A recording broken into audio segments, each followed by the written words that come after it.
So I looked around in Africa. I saw the same thing: the dirt roads, no electricity, uh, water scarce, no running water, the sewage bad, and so forth. But what I saw was that they were modeling themselves after America, um, and and so, but they were like, 40 years behind. Uh, but you could see where we had went to, especially African American people, how our progress had come about, and you could see it very clearly in the towns and places like Ghana. You could see where they were building, roads were being paid, electricity was being ran to the rural areas. Uh, more wells was being built, more people were getting running water. The sewage was still open sewage, and people had outhouses, but you could see the change. They were getting bathrooms with running water, toilets, and everything. So you knew where they were going, and because of that, you could really make an investment right on down to fast foods, because you knew they were coming too. And it's true, McDonald's and Popeyes and every thing here was showing up there.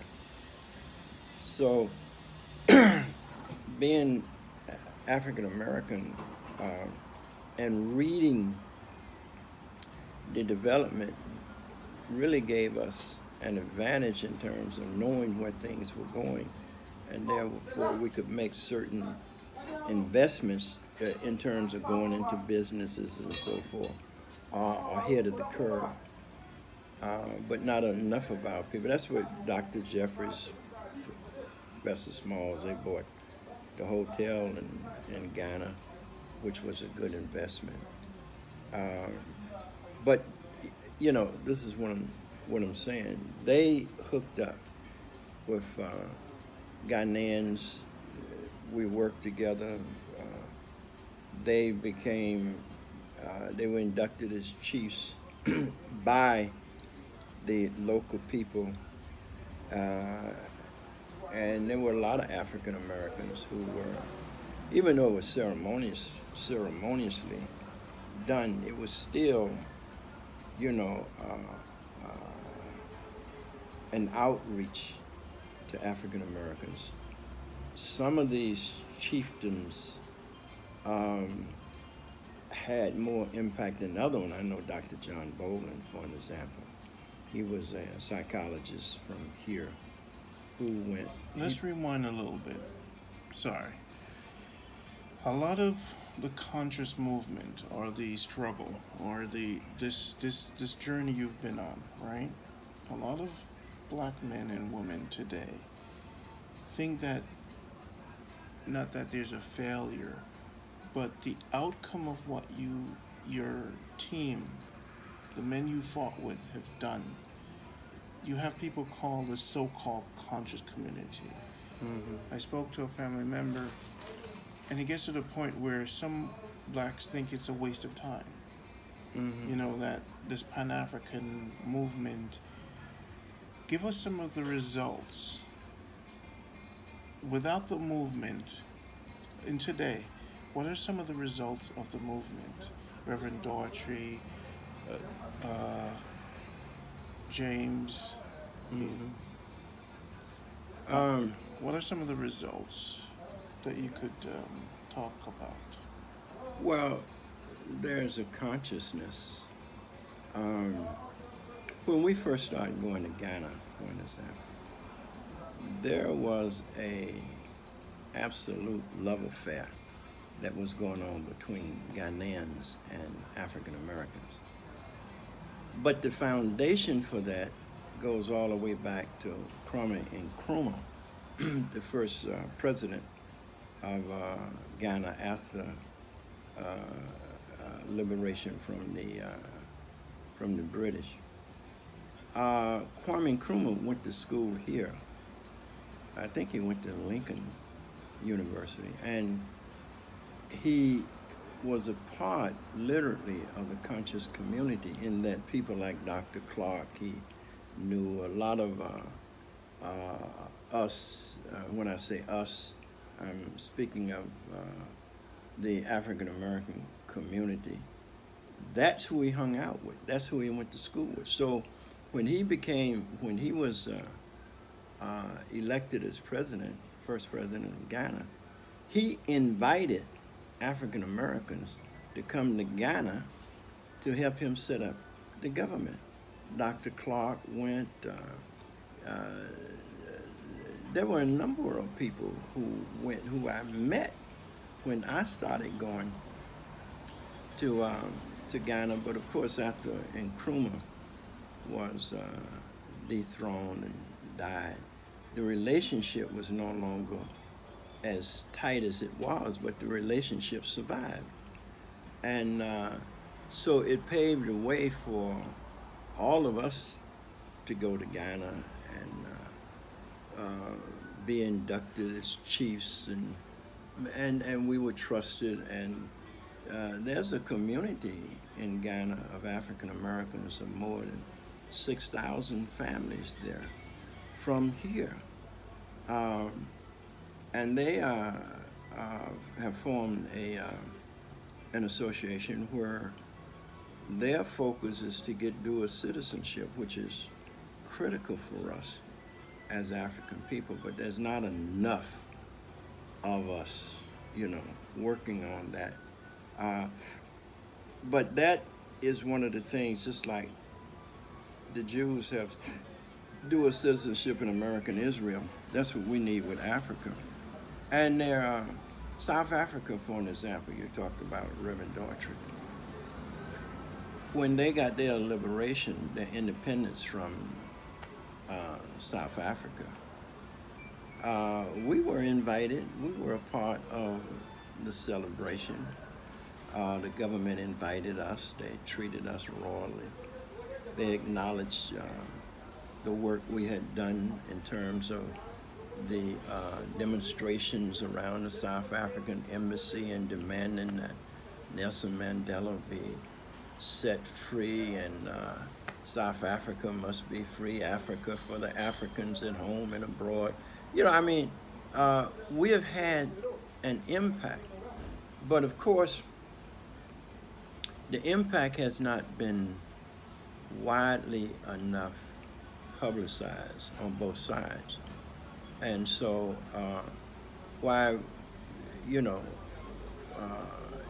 they've, and I might say this because when I was in Nigeria, I get up many mornings, I couldn't tell whether I was here in America or in Nigeria, because the music I hear would be James Brown and whoever.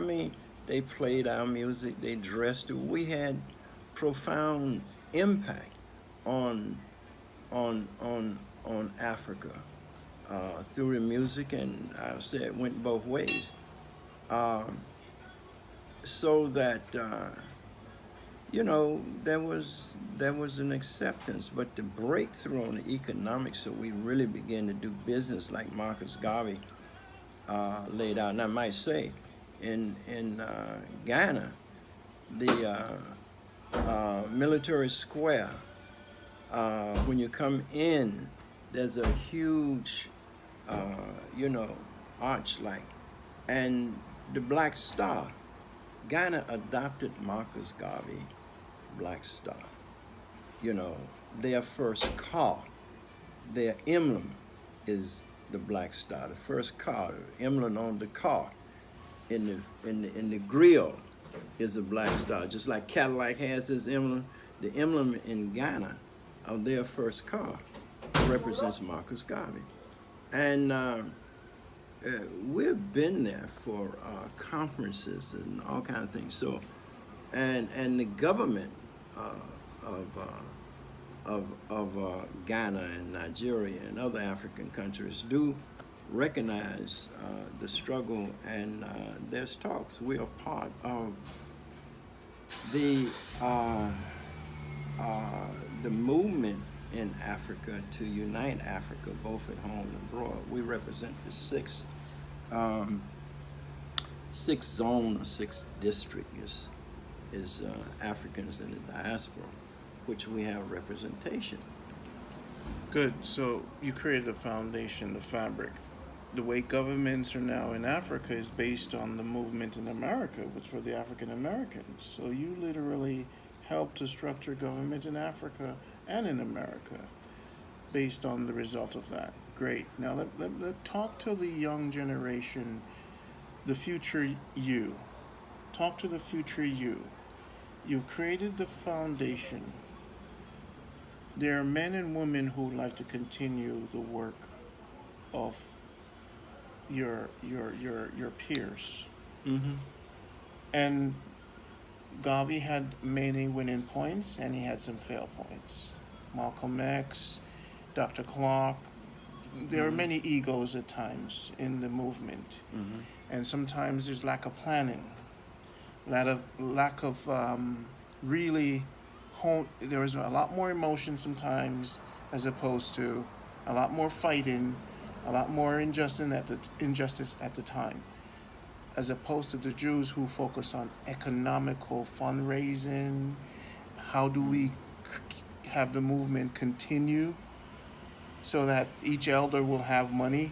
Dr. Benz, Dr. Clark, Marcus, they all died poor. Mm-hmm. Talk to the future you.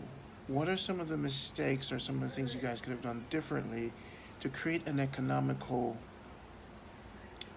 sustain in kind of something to sustain the movement economically, where you have a foundation where the scholarship from the conscious community can go towards youngsters to keep the movement alive, as opposed to the struggling day by day just to be a part of the movement. Mm-hmm. My perception is that one of the fail points is that there's not a proper economical system to continue the movement from a financial standpoint. Do you see what I'm saying? Yeah, but let me say this, and that's why history becomes so important.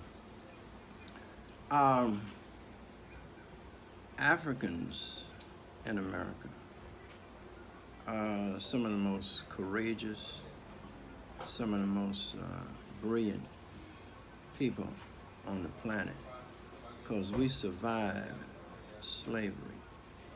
And that in itself was an awesome feat. We not only survived slavery, but we are the key instrument for making America a democratic, a democracy, because America basically is a country of thieves and killers and murderers, usurpers. They came here among the Native American, and they killed almost all of them, took their land, and they themselves were not strong enough to work the land. And they were so greedy in taking the land, they had to bring the African here to work the land. But Africans were not slaves when they came to America. Africans were members of great nations and empires. Most of us come from the west coast of Africa. Our last great empire was the Songhai Empire, which was a tremendous empire. And our heritage go back to ancient Egypt, and many Africans of the Akan, especially in West Africa, where many of us were captured and brought here. They traced their lineage back to ancient Egypt. Their names hooked them up. They still have the names. Their language hooked them up, and their culture and the way that they see the world is also connection back to ancient Egypt. So when we came here, we came here as doctors, whether you want to call us medicine men or what, but we were great in that we knew the herbs, we knew the earth, which is what George Washington Carver inherited when he said he could go out and he talked to the plants and they told him what to do. I mean, but we would be talking all day if you just wanted to lay out what Africans brought here as a people. Many of the plants, cotton itself, indigo, rice, all of these things are products that came with us from Africa. What they did, they saw these products in Africa, and they didn't know how to grow them themselves. So the whole whole areas in the South where they planted rice, well, that was a technology out of Africa, and they didn't just bring the technology, they brought the people who knew the technology and who knew how to grow the rice and harvest the rice and so forth, and enslaved them here to do that. All of these rich Europeans and some of the biggest companies and so forth trace their roots. Their roots can be traced back to slavery, and they are that way from the monies made by our ancestors working from sun up to sundown for a few hundred years and never been paid. So that the wealth of not only America but of Europe was dependent upon free African labor. Shit, if I had free African labor for 200 or 300 years, I'd be rich and powerful too. So let's fast forward to future you. Let's put. Well, what I'm saying, Yeah. I just want to. You can't fast forward without history. You can't skip over history and then project the future if you don't know the history. For an example, after 400 years or after 350 years, 300 years of slavery and emancipation came, black people were the fastest organized growing people on the planet.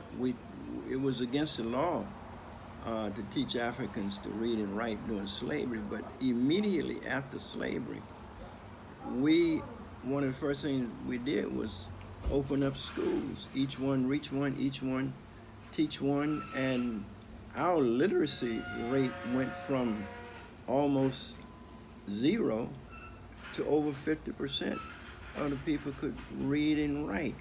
We taught ourselves. We worked together. We developed, you're talking about economies. We developed economies all over the place. Wall Street, Black Wall Street was in Oklahoma, was not the only. Yeah, Tulsa also. Tulsa was not the only. There were over 150 black towns that could be considered Black Wall Streets across America. And there was a Constant attack. Under constant attack and destruction. So every time black people have begun to mass an economy, some self-sufficiency, we are attacked and it is destroyed. The one thing that white people, and when you say white people, you're talking about an organized structure from the government on down. The CIA, the FBI.